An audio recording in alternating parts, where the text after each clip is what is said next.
आज हम practice set 4 solve करेंगे।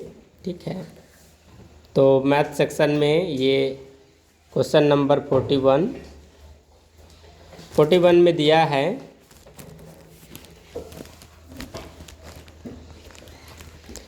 संख्या 5,09,04,988 को अंकों में लिखने पर प्राप्त होता है। ठीक है, 5 करोड़ मतलब 5 करोड़, 9 लाख मतलब 9 लाख, 4,000 मतलब 4,000, 900 मतलब 900, 88 मतलब 88। तो जितने बच्चे हिंदी मीडियम से दिला रहे हैं, हिंदी में ये सबको क्या पढ़ते हैं जानना भी ज़रूरी है। ठीक है, तो इनमें से कौन सा ऑप्शन 5,09,04,988 लिखाया है अंकों में बताना है। तो ऑप्शन से तो बता सकते हैं, मान लो ऑप्शन नहीं दिया हुआ है तब कैसे बताओगे। तब आपको क्या करना है, सबसे बड़ी प्लेस वैल्यू वाली नंबर तक जाना है। तो यहाँ पर 5 करोड़, यहाँ पर प्लेस वैल्यू करोड़ तक गया है। ठीक है, तो यहाँ से आप वैसे बनाओ, इकाई, दहाई, सैकड़ा, सैकड़ा के बाद क्या लगता है, कॉमा। ठीक, फिर 1000, 10,000। ठीक, फिर क्या लगेगा, अब 2 अंकों के बाद कॉमा, शुरू में 3 अंकों के बाद, उसके बाद 2 अंकों के बाद। तो ये हो गया, ये 1000 के लिए है। ठीक है, फिर लाख, 10 लाख, तो ये लाख के लिए हो गया।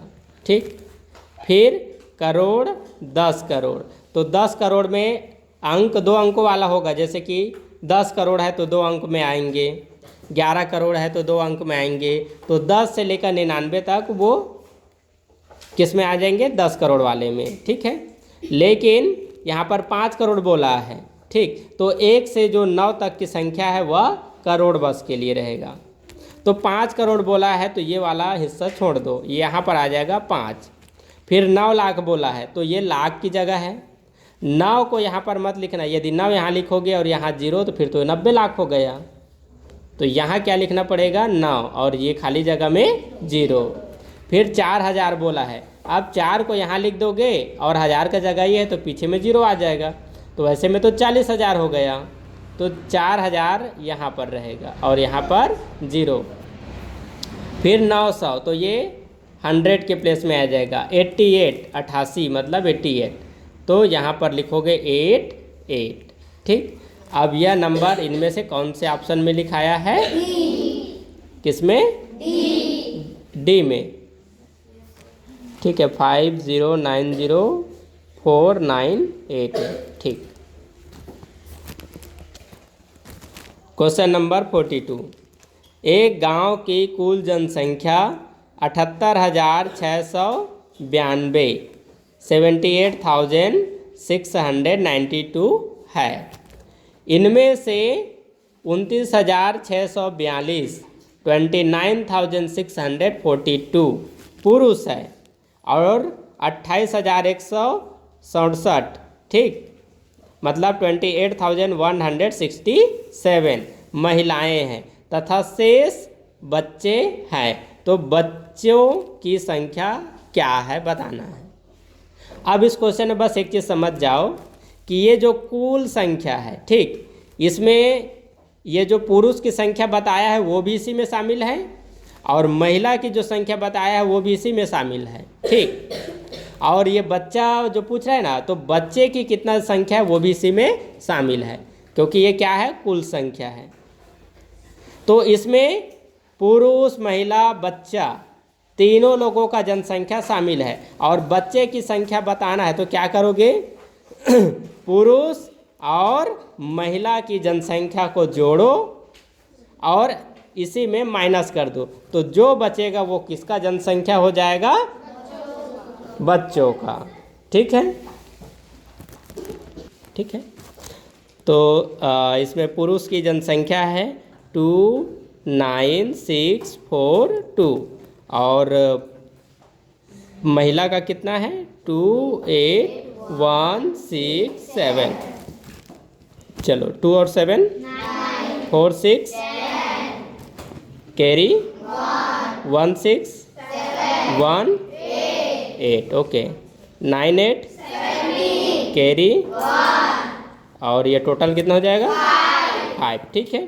तो इतना जनसंख्या किसको दर्शाता है? पुरुष और महिला की। तो कुल जनसंख्या में इसको हम माइनस कर देंगे। 7 8 6 9 2, इसमें माइनस करेंगे 5 7 8 0 9, ठीक। तो ये बन जाएगा 12, 12 माइनस 9 8 माइनस 0 8, और 16 माइनस 8, ठीक है। इसको बड़ा बनाएंगे तब ये 16 बन रहा है ना, ठीक है, याद रखना। तो 8, और इसमें 1 माइनस हो जाएगा तो 7, 7 माइनस 7 0, और 7 माइनस 5 2, तो 20,883, 20,883। ये किसकी संख्या हुआ? बच्चों की। ऑप्शन किस में मिल रहा है? ए में। क्वेश्चन नंबर 43, निम्न में से कौन सा कथन सही है? ठीक है, एक अभाज्य संख्या नहीं है, ठीक है, तो ए इसका ऑप्शन है। 44 में देखो, संख्या 3.4625 में 2 का स्थानीय मान है, ओके। स्थानीय मान मतलब होता है प्लेस वैल्यू, ठीक। स्थानीय मान मतलब प्लेस वैल्यू, प्लेस वैल्यू, ठीक। तो आप लोग स्थानीय मान निकालना जानते हो पूर्ण संख्या का, दशमलव संख्या का नहीं, ठीक है। तो देखो यहाँ पर क्या होगा, 3 जैसे दशमलव नहीं है, ठीक है, 4 6 2 5, मैंने अभी दशमलव हटा दिया हूँ ना, ठीक, मैं भी दशमलव हटा दिया हूँ। अब जैसे 4 का पूछा जा रहा है स्थानीय मान, तो जिस संख्या के स्थानीय मान पूछा जाता है उस संख्या को लिखो और इसके पीछे जितना अंक उतना 0 लगा दो। तो 4 का स्थानीय मान हुआ 4000। लेकिन बात होता है दशमलव वाला, तो दशमलव वाली संख्या का स्थानीय मान कैसे निकालते हैं, ठीक है। अब दशमलव कहाँ पर लगा है? 3 के बाद लगा है, और स्थानीय मान किसका पूछ रहा है? 2 का। तो कैसे बनाते हैं स्थानीय मान? देखो, दशमलव के जस्ट बाद वाली संख्या को क्या पढ़ते हैं? 10वें। तो ये 10वें, फिर 100वें, और ये 1000वें। तो यहाँ पर 2 का स्थान किस में है? 1000वें में। तो यहाँ पर नीचे में क्या लिखोगे? 1000 लिखोगे। तो 2000वें। अब ऑप्शन में मिल रहा है क्या? नहीं, लेकिन ऑप्शन में ऐसे ही कुछ देना था, ठीक है। तो 1000 किसके नीचे में है? सी में है, लेकिन 2 नहीं दिया है। यहाँ पर सिर्फ 1000 दिया है, तो दशमलव वाला है तो पूर्ण संख्या नहीं आएगा यहाँ पर, ठीक है। तो इसका आंसर आपको इसी प्रकार से बनाना है, ठीक है, या 2000वें ऐसे लिख सकते हैं, ठीक। तो इसका आंसर आपको ऐसे ही बनाना है। क्वेश्चन नंबर 45, यदि 23200 डिवाइड, ठीक है, ये डिवाइड है 145 इक्वल 160 होता है। इस नंबर में इससे डिवाइड करने पर आंसर क्या आता है? 160 आता है, ठीक। तो यहाँ पर 232 प्लस दिया है, यहाँ पर ये गलत है, प्लस के आधार पर ये गलत है। यदि यहाँ पर ये प्लस है तो इस नंबर में इसको जोड़ना है और ऑप्शन को देखना पड़ेगा, ठीक। लेकिन ये प्लस नहीं, ये क्या है? डिवाइड है। यहाँ पर भी ये गलत है, यहाँ से डिवाइड का चिन्ह लगाना, अब सॉल्व करोगे।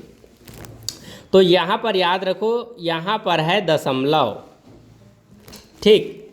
तो दशमलव संख्या को कैसे डिवाइड करते हैं ये इसमें मेन समझना है। डिवाइड करने का रूल सब में एक जैसा है, लेकिन दशमलव वाली को कैसे चेंज करते हैं। देखो, 232 लिखोगे और डिवाइड 1.45 लिखोगे, ठीक। यहाँ दशमलव के बाद इस तरफ कितना अंक है? 2 अंक, तो 2 जीरो इस पार की संख्या में लगा दो। आया समझ में? और इधर दशमलव के बाद जितना अंक होता है उतना जीरो इसके पीछे, ऐसे चेंज करते हैं। तो यहाँ से दशमलव हटा दो, तो 2 3 2 के पीछे रख दो 2 जीरो और डिवाइड 1 4 5 हो गया। आ गए यहाँ तक समझ में? अब 145 इसमें डिवाइड करोगे तब आपको आंसर मिलेगा। लेकिन दिमाग लगाओ, देखो ये वाली क्वेश्चन को देखो और इस नंबर को देखो, सेम है कि नहीं? और यहाँ पर 145 है, यहाँ पर भी 145। तो जब इसका आंसर 160 है बोला है, तो जब नंबर सेम है तो इसका भी आंसर 160 होगा। बस दशमलव देकर कंफ्यूज किया गया। लेकिन जो दिमाग नहीं लगाएगा वो पूरा इसको सॉल्व करेगा और उसके बाद इसको लाएगा। तो हमें सॉल्व करने की जरूरत नहीं है। आगे समझ में? Question number 46। 9 तथा 7 दोनों का एक उभयनिष्ठ गुणज। ओके, इसको समझना है। उभयनिष्ठ गुणज, गुणज मतलब होता है मल्टीपल्स। मल्टीपल्स किसको बोलते हैं? किसी नंबर के टेबल को। और उभयनिष्ठ मतलब क्या है? कॉमन। ठीक है, उभयनिष्ठ मतलब कॉमन। तो यहाँ पर कॉमन मल्टीपल्स पता करना है। मतलब ऐसा नंबर जो 9 के भी पहाड़ा में हो और 7 के भी पहाड़ा में हो, उसको हम उसका क्या बोलेंगे? कॉमन मल्टीपल्स बोलेंगे, उभयनिष्ठ गुणज बोलेंगे। ओके, तो अब यहाँ से समझना क्या है, देखो सबसे पहले आपको ऐसे नंबर को ढूंढना है जो 9 के भी पहाड़ा में आता है और 7 के भी पहाड़ा में आता है। कौन सा होगा वह नंबर? 63। और वो भी नहीं पता कर पा रहे हो तो इसका लघुत्तम समापवर्तक। दो संख्या है तो दोनों संख्या से डिवाइड होने वाली छोटी से छोटी संख्या पता करो। 63 इसका लघुत्तम समापवर्तक आया। ठीक, तो ये जो 63 आया है ना, तो 63 का आपको बनाना है टेबल्स। अब इसका टेबल वहाँ तक बनाना है जो 1200 और 1300 के बीच में हो। इससे छोटा होगा तो भी नहीं चलेगा और इससे बड़ा होगा तो भी नहीं चलेगा। ठीक, तो इसका टेबल बनाते जाओगे तो बहुत लंबा, देखो जैसे 10 बार पढ़ते हो तो 630 बन रहा है। 63 का टेबल 10 बार पढ़े तो 630 बना, और यहाँ भी 1200 तक जाना है। मतलब 11 बार पढ़ोगे, 12 13 ऐसे उसको पढ़ते जाओगे, काफ़ी टाइम लगेगा। तो इसका एक और तरीका है, इसको ध्यान दो। देखो 1200 और 1300 के बीच में होना चाहिए। ऑप्शन ए को देखो 1100 है तो 1200 से छोटा हो गया, ये हट गया। आगे समझ में? अब ये 1200 और 1300 के बीच में है, मतलब इसमें अब क्या करो, 1260 में आपको 7 से डिवाइड करना है और उसके बाद 9 से भी डिवाइड करना है। तो दोनों से ये डिवाइड हो गया। ठीक, और बाकी के ये जो दो ऑप्शन है वो डिवाइड नहीं होंगे, तो ऑप्शन बी इसका सही है। अब मान लो ये भी डिवाइड हो गया और ये भी डिवाइड हो जाएगा, ऑप्शन इसका बी सही है। ठीक है, ये 7 और 9 दोनों से डिवाइड है और यही इसका आंसर है। और ये दोनों क्या है, 7 और 9 दोनों से डिवाइड नहीं है। 7 का डिवाइड का रूल पता नहीं, लेकिन 9 का डिवाइड का रूल तो हमें पता है। संख्या को जोड़ते हैं कि नहीं? 1 और 2 को जोड़ो 3, 3 और 6 9। अब इसको जोड़कर देखो, ये भी 9 हो रहा है कि नहीं? और इसको जोड़कर देखो 6 6 12 और 2 14 हो गया और 1 15। तो ये तो 9 से डिवाइड नहीं है, ये भी पता चल गया। अब ये 9 से डिवाइड है और ये 9 से डिवाइड है कि नहीं? तो मान लो ये 7 और 9 से डिवाइड है और ये भी 7 और 9 से डिवाइड हो जाएगा, तब हम किसको आंसर मानेंगे बताओ? बी को मानोगे कि सी को? यदि मान लो ये भी 7 और 9 से डिवाइड हो रहा है तो 1206। हाँ 1206 को मानेंगे, क्योंकि पहली संख्या ये मिल रहा है। लेकिन ये डिवाइड नहीं है। ठीक, सिर्फ ये नंबर डिवाइड है 7 और 9 से।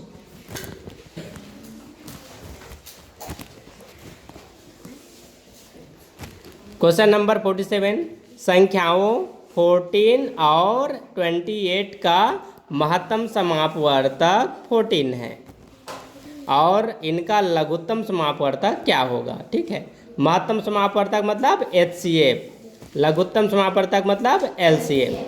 ठीक, तो LCM या HCF निकालने के लिए कम से कम 2 संख्या होना चाहिए। तो यहाँ पर 2 संख्या है, इसी संख्या का LCM निकालना है और HCF निकालना है। तो HCF निकालोगे तो आएगा 14, पहले से बता दिया है। तो इन्हीं दोनों का LCM क्या आएगा पूछ रहा है। LCM का ट्रिक बहुत सारा कुछ बताया था। यदि छोटी संख्या बड़ी संख्या को डिवाइड कर रहा है, 2 ही संख्या है, छोटी संख्या बड़ी संख्या को डिवाइड कर रहा है, तो ये जो बड़ी संख्या है वही उसका क्या हो जाता है LCM। तो LCM भी मिल गया 28।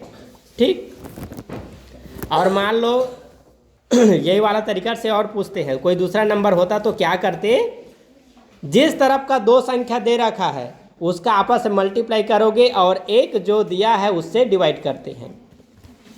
मान लो आपको पता नहीं, यहाँ पर 2 संख्या अलग अलग है, ये तो एकदम सरल है। ठीक है, ध्यान दो, या तो आपको 2 संख्या दिया होना चाहिए या फिर 2 ये लघुत्तम समापवर्तक और महत्तम समापवर्तक दिया होना चाहिए।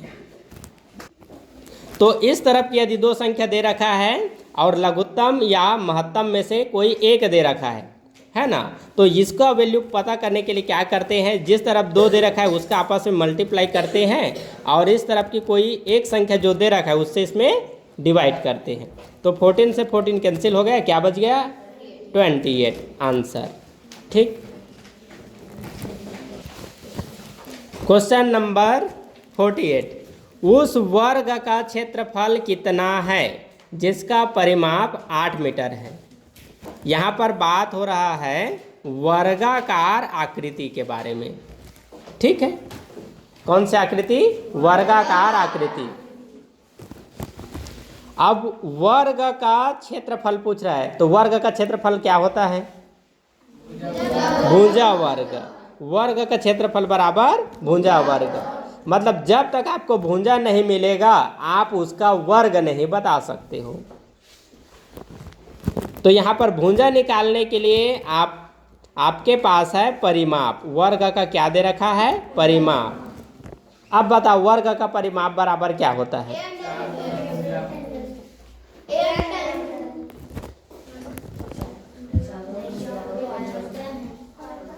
देखो यदि उसका परिमाप पहले से दे रखा है, परिमाप का वैल्यू होता है 4 गुणा भुजा, 4 गुणा क्या होता है भुजा। तो यहाँ पर भुजा और 4 का मल्टीप्लाई करके 8 पहले से बता दिया गया है। तो ऐसी स्थिति में अब आपको क्या करना पड़ेगा, देखो यहाँ पर क्या था 4 गुणा भुजा बराबर क्या होता है परिमाप। तो परिमाप की वैल्यू पहले से दे रखा है 8, तो यहाँ पर क्या है 4 और यहाँ पर क्या रहेगा भुजा। तो यहाँ पर भुजा निकालने के लिए क्या करेंगे, ये 4 से 8 में डिवाइड करेंगे। तो कितना आया भुजा 2, भुजा का वैल्यू कितना आया 2, तो यहाँ क्या लिखेंगे 2। तो 2 का वर्ग कर दो, भुजा वर्ग होता है ना क्षेत्रफल, वर्ग का क्षेत्रफल क्या होता है भुजा वर्ग। तो 2 का वर्ग कितना आया 4, 2 का वर्ग कितना होगा 4, तो 4 वर्ग मीटर, 4 वर्ग मीटर। अब देखो ऑप्शन में दिया है कहीं पर नहीं, तो ऑप्शन के आधार पर ये क्वेश्चन को गलत दिया है। ठीक, इसमें एक जान लो, यदि वर्ग का परिमाप पहले से दे रखा है उसका भुजा निकालना है तो 4 से डिवाइड करना है, चाहे यहाँ पर कोई सा भी नंबर हो, क्योंकि परिमाप क्या है 4 भुजाओं का योगफल होता है। वर्ग में चारों भुजाओं का योगफल, और चारों भुजा एक बराबर है इसलिए यहाँ पर 4 से भाग कर सकते हो। बट आयत का यदि क्षेत्र आयत का परिमाप दे रखा है तो 4 से भाग करके उसका भुजा नहीं निकाल सकते, क्योंकि उसके चारों भुजा बराबर नहीं होता है।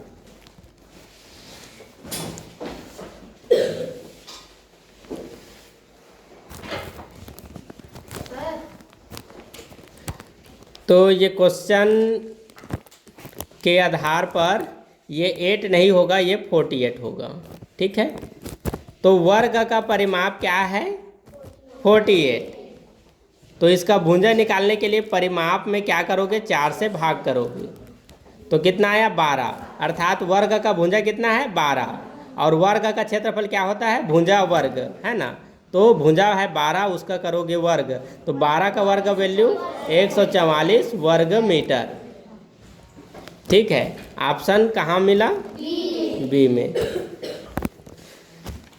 Question number 49। 3.78 मीटर लंबे एवं 5.2 मीटर चौड़े एक आयताकार आंगन में समान माप की वर्गाकार टाइल बिछाई जानी है। ऐसी न्यूनतम टाइलों की संख्या कितनी होगी बताना है। देखो, एक आयताकार आंगन है, तो ये हो गया आंगन। ठीक, अब इसमें एक चीज़ देखो, इसको इसका लंबाई बोला है। ठीक है, तो लंबाई एक्चुअल में ये होना था, ज़्यादा लंबा ये मिल रहा है। ठीक, 5.25 मीटर। ठीक, और इसको हम इसका चौड़ाई मानेंगे 3.78 मीटर। ठीक, तो चलो कोई लंबाई चौड़ाई है वो अभी छोड़ो। तो ये हो गया आयताकार आकृति का साइड। आ गया समझ में ये?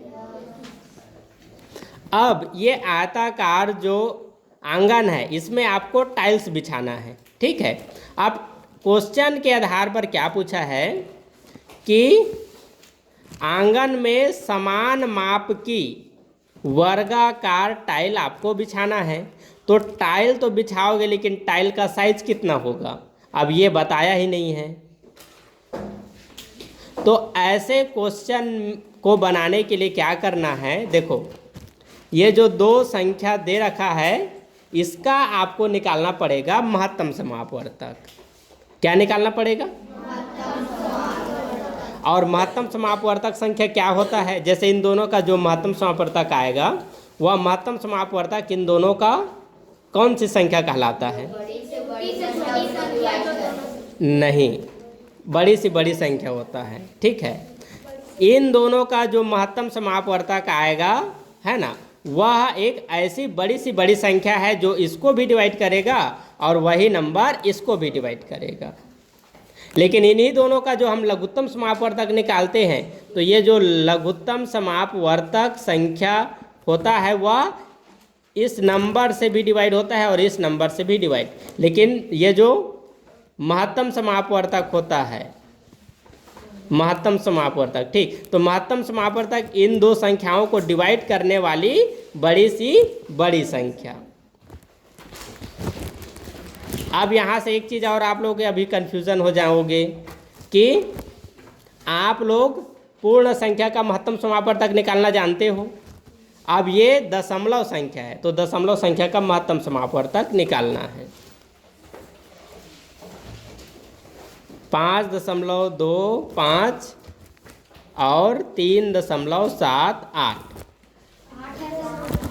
8 है ना? 8। ठीक, देखो, दशमलव संख्याओं का महत्तम समापवर्तक निकालने के लिए दशमलव संख्या को भिन्न संख्या में बदलना पड़ता है। तो यहाँ दशमलव के बाद 2 अंक है ना, तो पहले 1 लिखो और 2 अंक है तो 2 जीरो इसके नीचे। यहाँ पर भी दशमलव के बाद 2 अंक है तो पहले 1 लिखो और 2 अंक है तो 2 जीरो लगा दो। आ गए समझ में? आप दशमलव संख्या का महत्तम समापवर्तक निकालने के बजाय भिन्न संख्या का निकालना है महत्तम समापवर्तक। तो भिन्नों का महत्तम समापवर्तक निकालते हैं तो ऊपर का महत्तम समापवर्तक निकालते हैं और नीचे का लघुत्तम समापवर्तक। और यदि भिन्न का लघुत्तम समापवर्तक पूछेंगे तो ऊपर का लघुत्तम समापवर्तक और नीचे का महत्तम समापवर्तक, ये है भिन्न और दशमलव संख्या का लघुत्तम समापवर्तक निकालने का तरीका।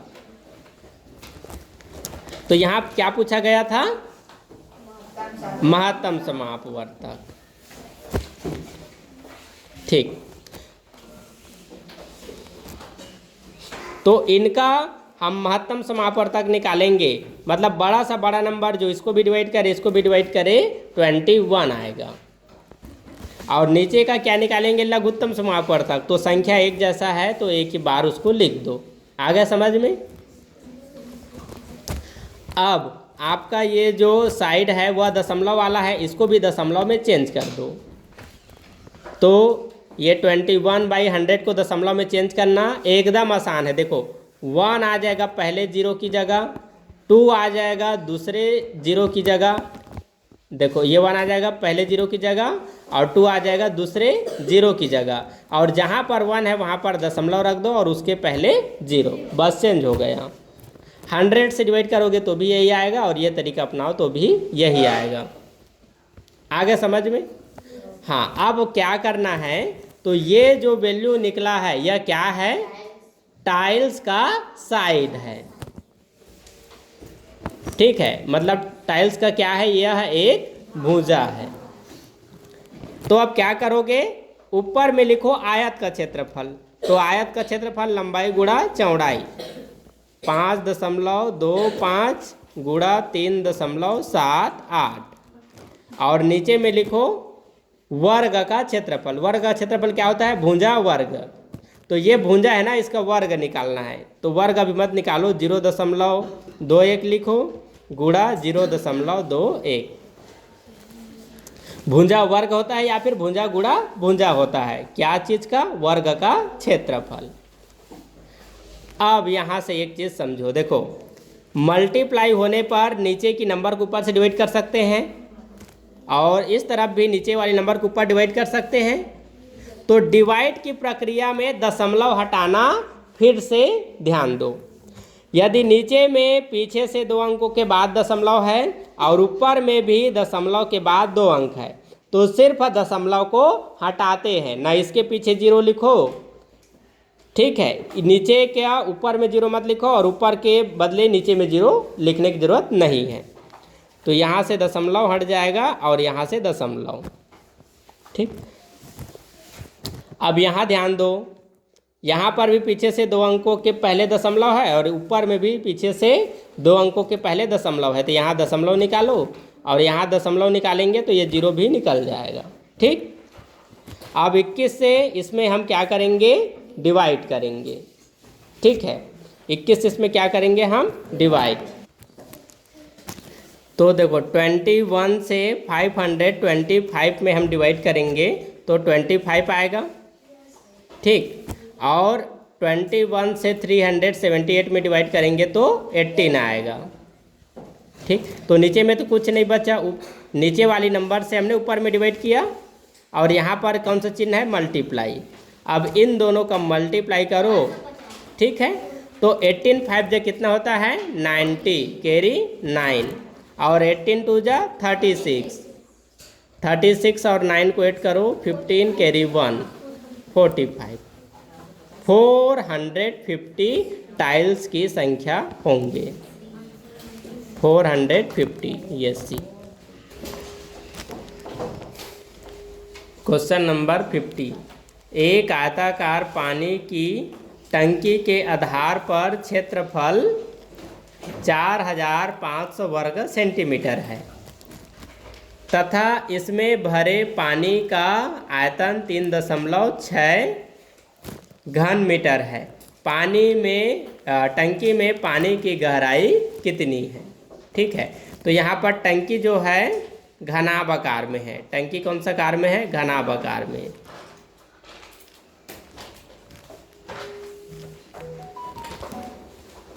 तो हम एक आकृति बनाएंगे घनाभ आकार का।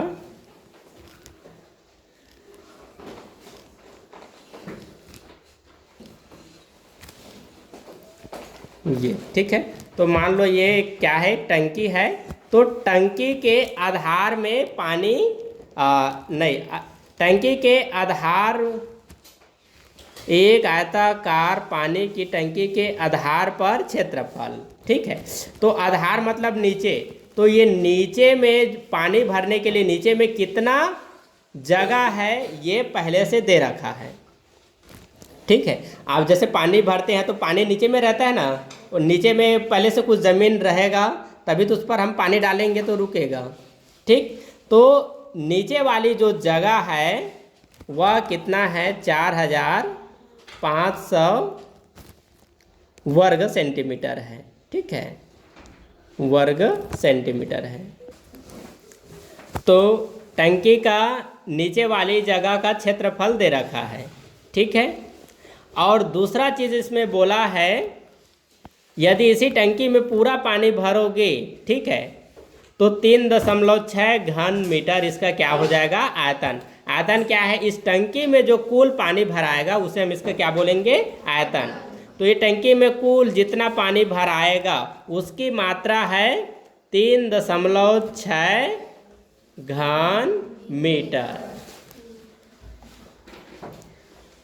तो ये सेंटीमीटर में है और ये घन मीटर में है, तो ये घन मीटर को भी हमें चेंज करना पड़ेगा सेंटीमीटर में। किस में चेंज करना पड़ेगा, सेंटीमीटर में। तो जब तक आपको एक घन मीटर में कितना सेंटीमीटर होता है पता नहीं रहेगा, तब तक आप 3.6 घन मीटर में कितना सेंटीमीटर होगा पता नहीं कर सकते हो। तो वह पता करने के लिए क्या करेंगे, पहले हमें एक घन मीटर में कितना सेंटीमीटर होता है पता करेंगे। तो एक घन मीटर का मतलब क्या है बताओ, 1 मीटर गुणा 1 मीटर गुणा 1 मीटर, तो इसी को बोलते हैं 1 घन मीटर। आ गया समझ में? हाँ, अब आपको ज़्यादा समझ में आएगा। तो 1 मीटर में बताओ कितना सेंटीमीटर होता है, 100। तो इसके बदले 100, इसके भी बदले लिखो 100 और इसके भी बदले लिखो 100। तो 0 कितने बार है, 6, ठीक। तो 1 बार 1 लिखो और 6 बार 0, 3 4 5 6। अब आ गए समझ में? अब डायरेक्ट यहाँ पर मैं 10 लाख बोलता ना, ये 10 लाख सेंटीमीटर होगा तो वो समझ में नहीं आता, ठीक है। तो अब इसे हम क्या करेंगे, 3.6 के साथ गुणा कर देंगे 10 लाख सेंटीमीटर का, ठीक। 1 0 और, ठीक। तो ये घनाभ के आयतन में जो इसका क्षेत्रफल है उससे अब क्या करेंगे, डिवाइड। कितना है, 4500 है, ठीक। यहाँ पर दशमलव के बाद 1 अंक है, तो एक काम करो, 1 0 इधर बढ़ा दो और यहाँ से दशमलव हटा दो, ये, ठीक। तो 3 0 से 3 0 कैंसिल हो गया, ओके। और 36 का पहाड़ा एक बार पढ़ लो, कितना हो जाएगा, 36। कितना 0 बचा है इधर, 3, 1 2 3। नीचे में कितना नंबर है, 45, ठीक। तो 45 से ये 36,000 में आप डिवाइड करोगे तो टोटल बन रहा है 800 सेंटीमीटर, ठीक। अब ऑप्शन में जाओ, ऑप्शन सब में क्या है, मीटर में है, तो वापस सेंटीमीटर को मीटर में बदलने के लिए 100 से डिवाइड करो। तो 100 के टेबल में 800 कितने टाइम में आया, 8 टाइम में, तो 8 मीटर, ठीक। 8 मीटर देखो कौन से ऑप्शन में है, बी में आंसर। क्वेश्चन नंबर 51, एक बस नई दिल्ली से प्रातः 9:10 बजे चलना आरंभ करती है और कार्य 4:20 बजे चंडीगढ़ पहुंच जाती है। ये कार्य नहीं होना चाहिए, शाम होना चाहिए, ठीक है। सायं 4:20 में चंडीगढ़ पहुंच जाती है।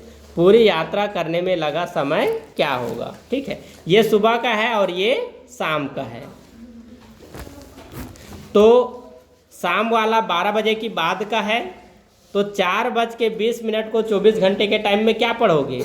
एक को 13, 2 को 14, 3 को 15, 4 को 16। तो यहाँ पर लिखो 4:20 को 16:20 और इसमें 9:10 को घटा दो। ठीक, तो 10 और ये 7। तो इसका मतलब आवर है और इसका मतलब मिनट है। 7 घंटा 10 मिनट का समय लगा। Option A.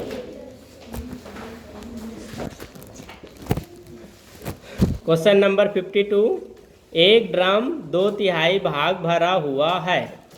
यदि इसे पूरा भरने के लिए 50 लीटर पानी की आवश्यकता पड़े तो ड्रम के पानी की क्षमता कितनी होगी? ऐसे क्वेश्चन को बनाने के लिए क्या करते हैं, देखो इसमें ड्रम की क्षमता पूछा है। ड्रम की क्षमता, तो ड्रम में कितना पानी भराएगा हमें पता नहीं है। तो माना कि ड्रम में कुल पानी भराता है 100 लीटर। ठीक, तो 100 में से जितना भाग भरा है उसको इसमें से निकालो, तो आपको फिर क्या मिलेगा? बचा हुआ भाग मिलेगा। जैसे उदाहरण देता हूँ, इधर ध्यान दो। जैसे कि हम एक बकेट लेते हैं, बाल्टी, ठीक है।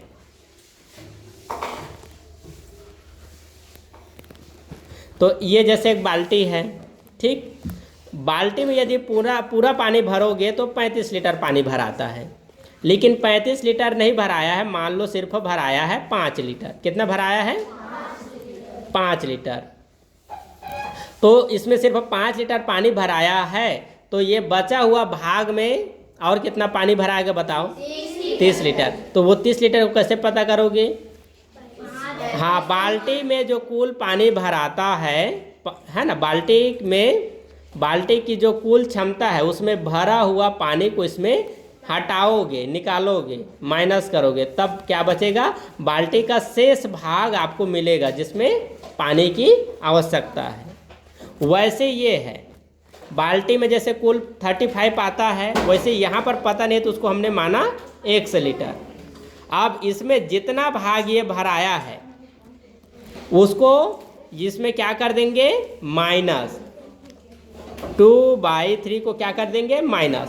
तो देखो 5 को जब कुल मात्रा से हमने माइनस किया तो शेष भाग मिला 30 लीटर। इसमें आवश्यकता है 30, मिला कि नहीं?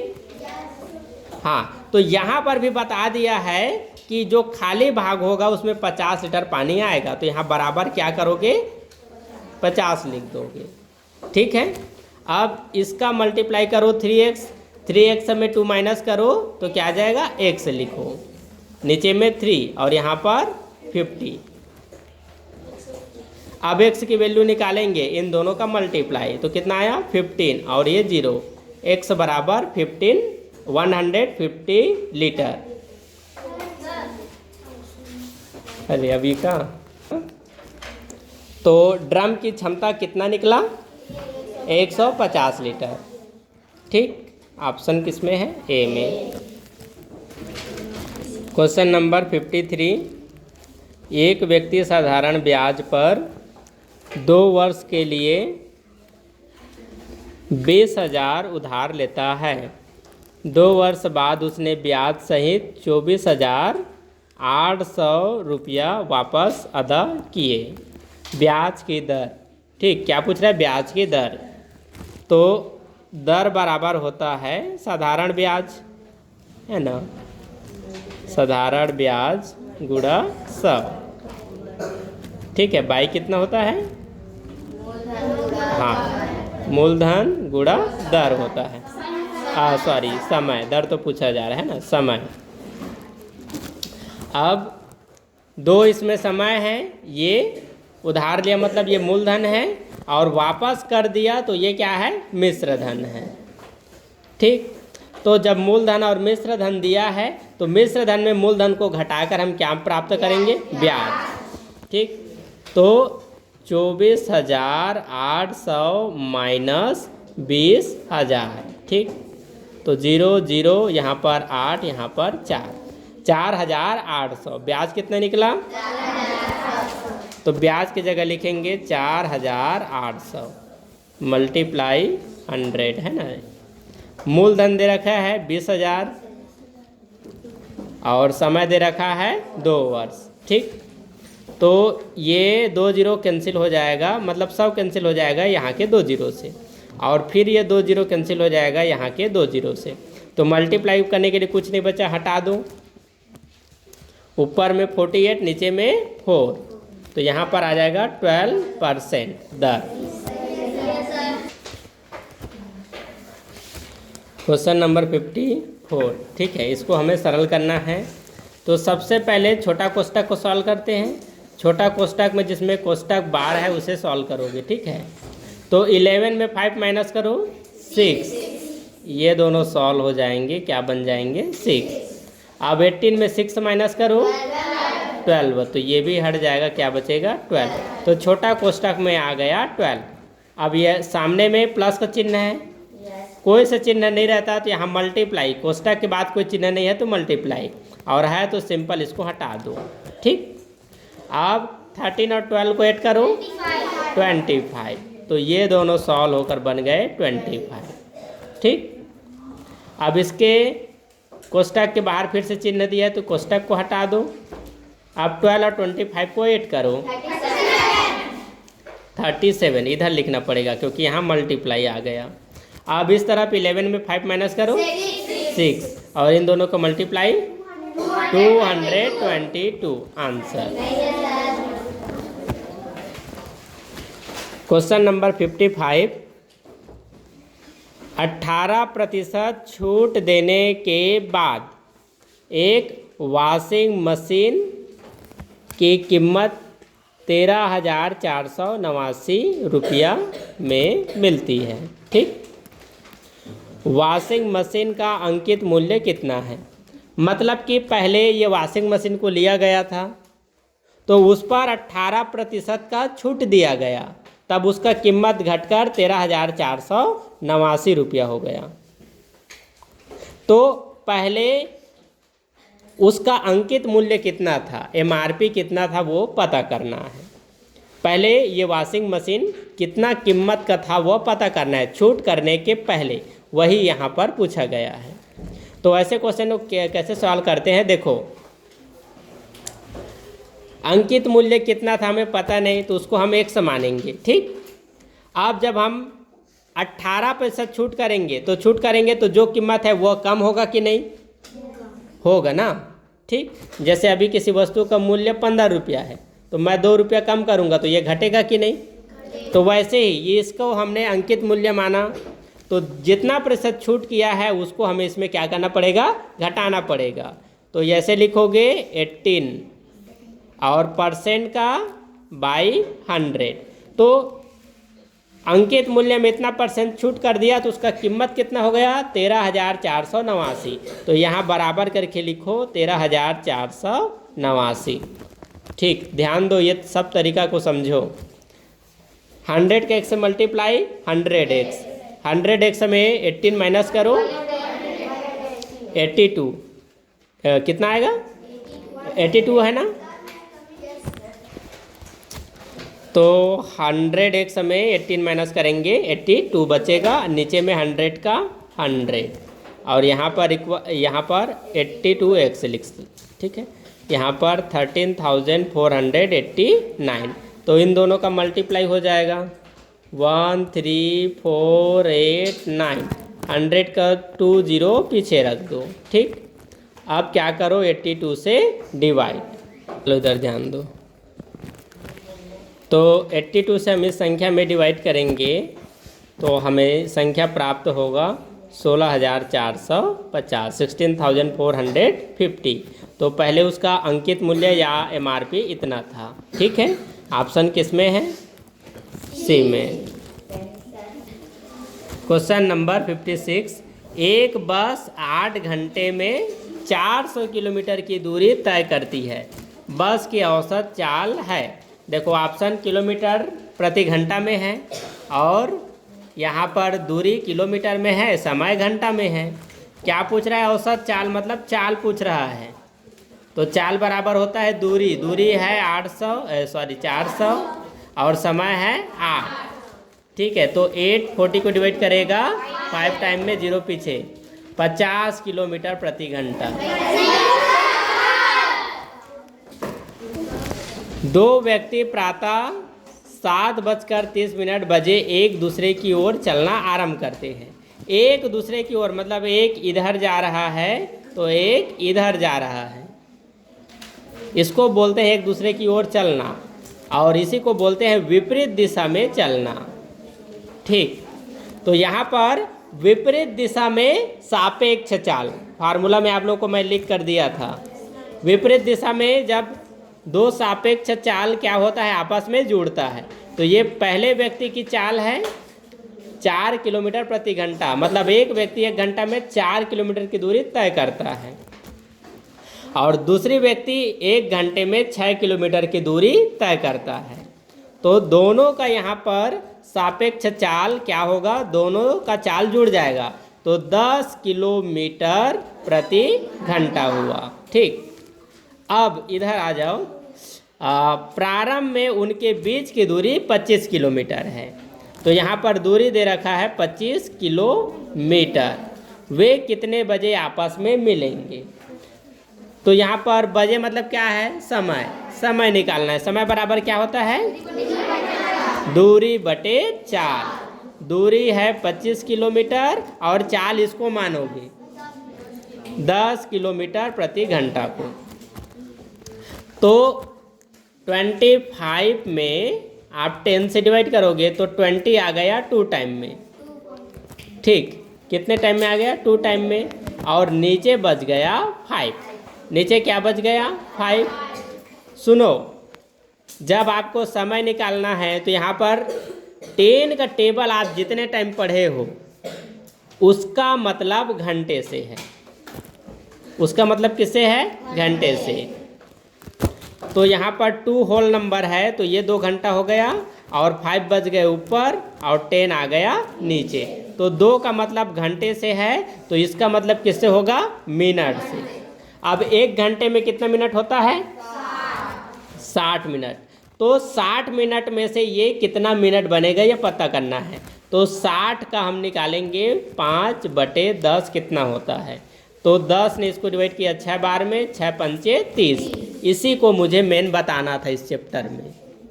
कई बच्चे इसको डिवाइड करेंगे, लेकिन ये जो बचा हुआ है वह कितना मिनट बनेगा ये नहीं आता है।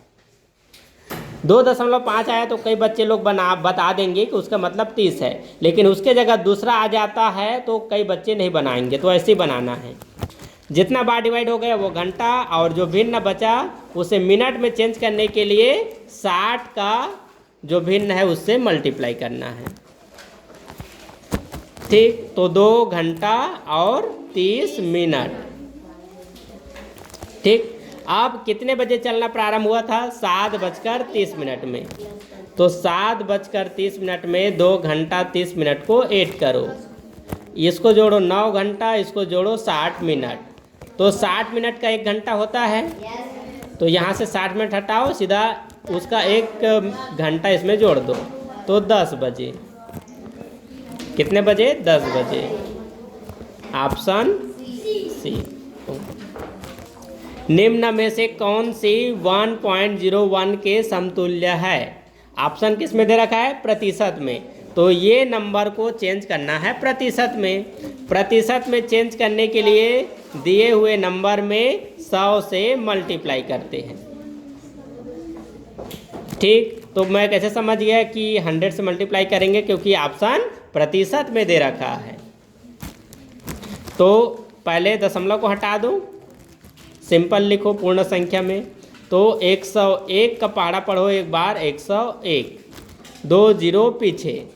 आप दशमलव लगा था, कहाँ पर लगा था, 2 अंकों के पहले, यहाँ पर है ना, तो इसके 2 अंकों के पहले लगा दो यहाँ पर दशमलव, तो 101 प्रतिशत ए। ठीक, ए आ रहा है।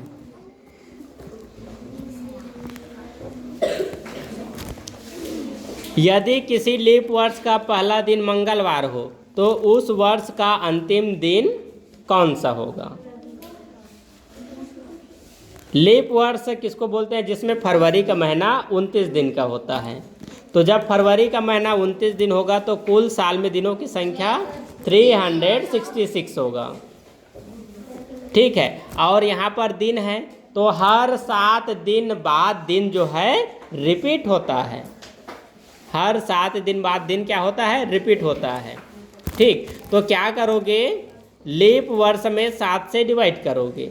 ठीक है, 3, 6, 6 और 7 से क्या करोगे? डिवाइड। तो 7 पंचे 35। ठीक, और ये 14 आ गया 2 टाइम में। कितना रिमाइंडर बचा? 2। कितना रिमाइंडर बचा? 2। तो क्या करना है? यहाँ पर मंगलवार है। ठीक, देखो सामान्य तरीका में क्या किया जाता है, जैसे जितना शेषफल बचता है ना, ये मंगलवार है तो यहाँ पर 2 शेषफल बचा, तो मंगलवार के बाद 2 दिन गिनते हैं। मंगलवार के बाद बुधवार, गुरुवार। तो गुरुवार ऑप्शन में दिया है क्या? नहीं। ये लीप वर्ष है इसलिए ये वाला जो अभी मैं बोला हूँ काम नहीं आएगा, लेकिन लीप वर्ष नहीं है तो आपको दिन ऐसे ही पता करना है। अब ये लीप वर्ष है तो एक दिन अतिरिक्त जुड़ने से जो 7 दिन होते हैं उसमें से कोई एक दिन और हम बनाते हैं क्या? नहीं बनाते हैं। जो सोमवार, मंगलवार, बुधवार, गुरुवार है 7 दिनों का जो नाम है वही रखते हैं, भले इसमें एक दिन एक्स्ट्रा है। इसलिए इसमें क्या करोगे? सिर्फ एक ही बस जोड़ोगे। तो मंगलवार के बाद क्या आएगा? बुधवार। अर्थात यहाँ पर जो एक एक्स्ट्रा जुड़ा है उसको छोड़ो, सिर्फ आपको एक दिन ही बस लेना है, 2 दिन एक्स्ट्रा नहीं लेना है। तो मंगलवार के बाद क्या आ जाएगा? बुधवार। ऑप्शन ए में।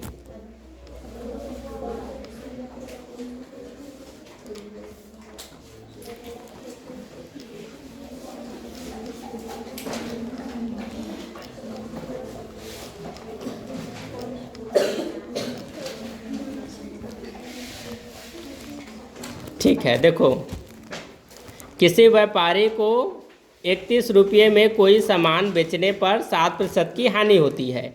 यदि वह सामान 35 रुपया में बेचे तो कितना प्रतिशत लाभ होगा? ध्यान दो इस क्वेश्चन को। देखो यहाँ पर उसके पास जो सामान है उसे वह बेच रहा है, और बेच रहा है तो क्या हो रहा है? हानि। यहाँ ये नहीं पता चला कि कितना में खरीदा गया। पता चला क्या? नहीं। देखो 31 रुपया बेचने वाली वस्तु है, बेचा हुआ मूल्य है, और 7% उसका हानि है। तो पहले पता करना पड़ेगा कि कितना में खरीदा गया। तो मतलब यहाँ पर हानि की स्थिति में निकालना है क्रय मूल्य। तो हानि की स्थिति में क्रय मूल्य बराबर क्या होता है? विक्रय मूल्य मल्टीप्लाई 100/100 माइनस R, ये इसका फार्मूला है। ठीक, तो विक्रय मूल्य दे रखा है 31 रुपया, 31 है ना? यस। और यहाँ 100 यहाँ सीधा लिख दो। R का वैल्यू कितना था? 7। तो 100 में 7 माइनस करो, 93। यहाँ तक आ गया समझ में? ओके, ये इसको डिवाइड करेगा कितने टाइम में? 3 टाइम में। तो 100/3। अब 3 इसको डिवाइड कर रहा है क्या? नहीं। तो ये क्या है? 100/3 क्रय मूल्य, मतलब इतना रुपया में वो उसने क्या किया था? खरीदा था। ठीक, अब इतना रुपया में खरीदे हुए मूल्य को वो अब बेचेगा 35 रुपया में। कितना में? 35 रुपया में। तो 35 रुपये में बेचेगा तो उसको मिल रहा है लाभ। क्या मिल रहा है? लाभ।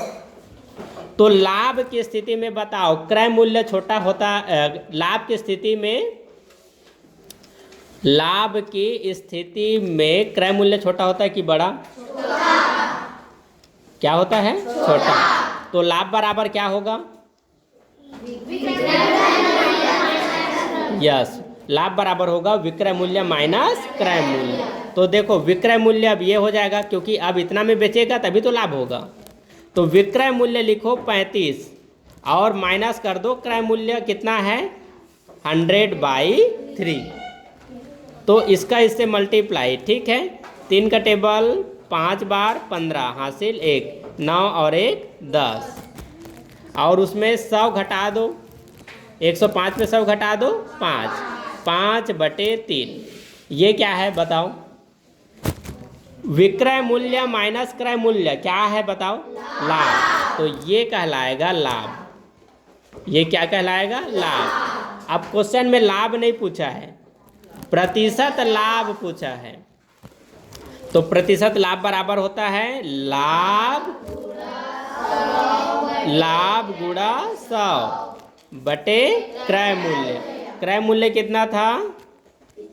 ये देखो 100/3 है ना, 100/3। ठीक, पहले इसको सॉल्व करो। 100 का 5 से मल्टीप्लाई हो जाएगा 500।